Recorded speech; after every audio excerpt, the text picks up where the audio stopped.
Hello, children. I hope you have done the reactions of water with metals to liberate hydrogen. With non-metals, you have only one reaction. Action of steam on carbon. Steam on carbon.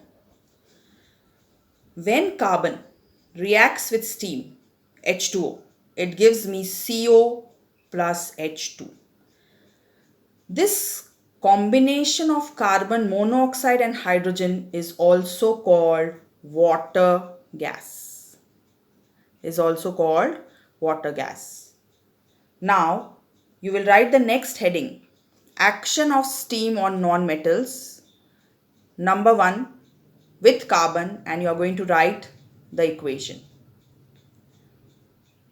Maybe they can ask you, give the composition of water gas. So your answer will be carbon monoxide and hydrogen.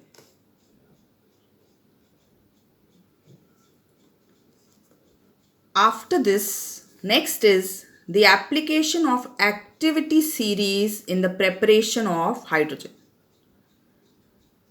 Let us recollect what is the activity series.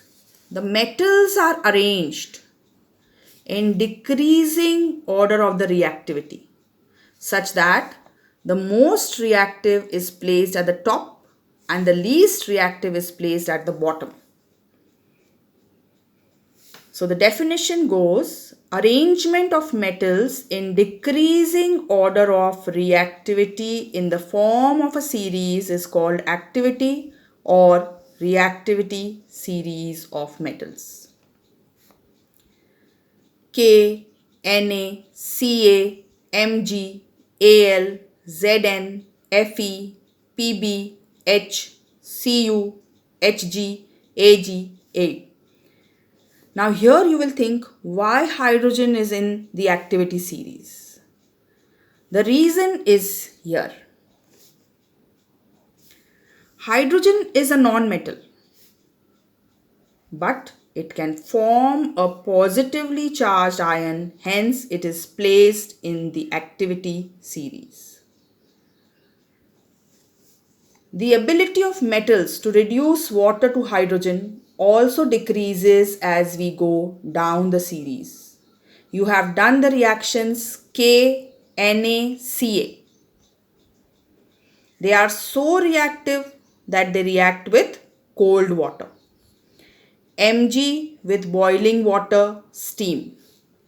Al, Zn with steam. Just tell me, a metal which reacts reversibly with steam. Yes, your answer is iron. Lead and the metals that are below in the activity series will not react with water, even if water is hot or you are using steam. So this was the basis of the reactivity of metals with water to liberate hydrogen.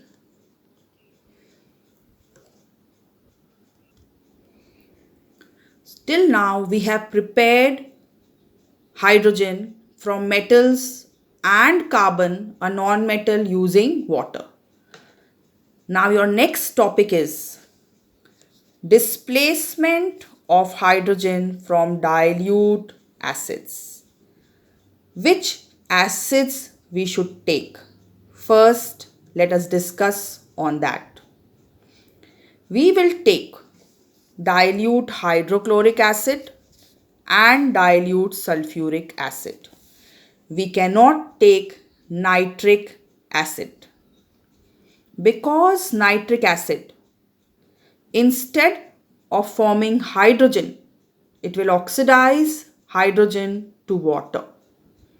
So you will only take dilute HCl and dilute H2SO4. Now the reactions of dilute acid with Mg, Al, Zn and Fe are very important, and you will write these reactions in your notebooks. Mg plus HCl gives me MgCl2 plus H2. So here when you again write the formula of magnesium chloride, children, you will have to go back to your valencies and symbols. Mg plus 2, Cl minus 1, so it is MgCl2. So 2HCl. Mg plus H2SO4 gives me MgSO4 plus H2. With aluminium. Aluminium plus HCl gives me AlCl3 because aluminium is tri-positive. Al plus 3, Cl minus 1 plus hydrogen gas. Aluminium with H2SO4 gives me Al2SO4 whole thrice plus H2. Zn plus 2HCl gives me ZnCl2 plus H2. Zn plus H2SO4 gives me ZnSO4 plus H2. Fe plus 2HCl gives me FeCl2 plus H2. Fe plus H2SO4 gives me FeSO4 plus H2. So these 8 equations you will write in your notebooks, recollecting all the valencies and symbols. I think you shouldn't have much of a problem.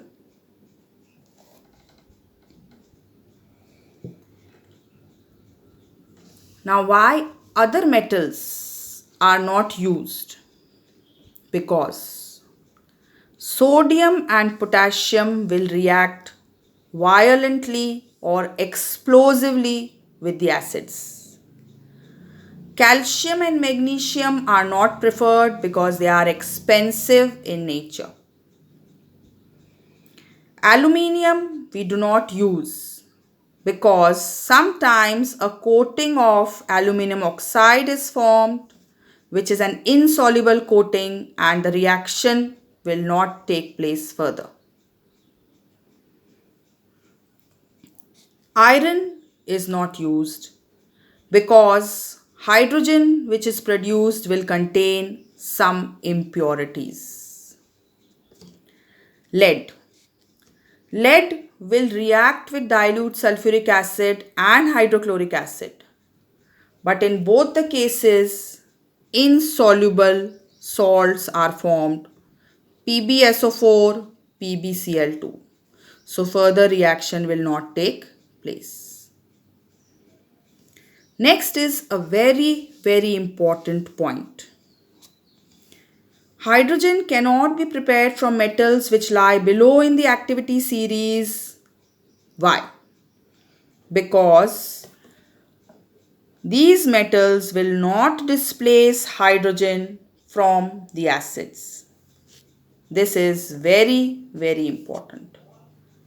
Children, we have only done 1.5 page today. Take care, do your things properly, study well. All the best.